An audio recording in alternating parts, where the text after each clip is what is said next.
She gave us a near impossible task, but we pulled it off. All she had to do is go live her life. And she couldn't even do that and mess the whole thing up. And repercussions, I think, are going to be today.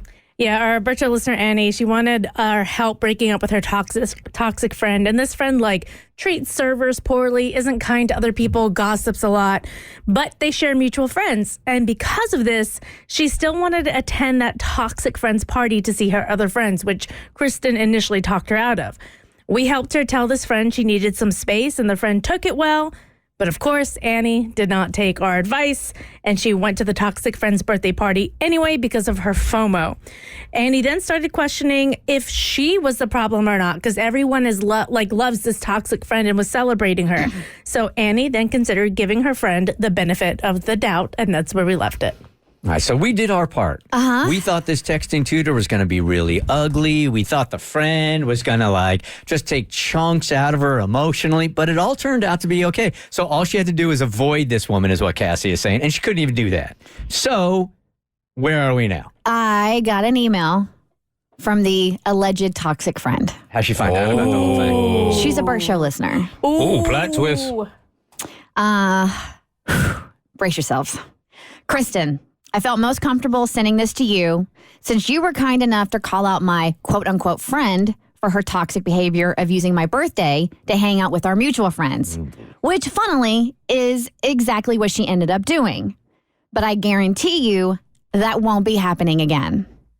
I am the alleged quote-unquote toxic friend that you all texted for texting tutor. I am a Bert Show listener, but I'm always a day or two behind as I listen via your podcast. As soon as I started listening to the segment, I knew it sounded familiar. And then as you were detailing the text messages, I looked at my phone, and sure enough, the texts were there verbatim. Annie spun quite the tale. While that may be her perspective of our relationship, it most certainly isn't mine. If you noticed, she was pretty vague on her reasons I was toxic. There was one instance with a server we had almost a year ago. The service was horrendous, and there was an interaction that was contentious. The manager apologized and comped our meal, so I didn't tip. That one instance does not make me a bad tipper or rude to servers. Yes, I am type A. I like to take control. But I promise from my perspective, it comes from a good place. And to this day, none of my friends have ever sat me down to tell me I'm toxic.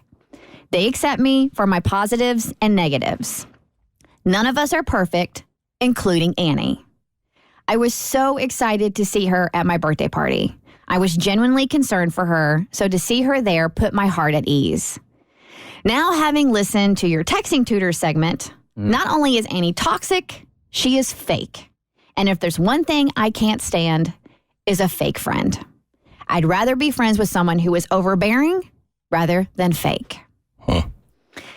Obviously, Annie is a listener of your show, so there's no need for me to reach out to her for us to have a conversation. We can have a short and sweet one right now.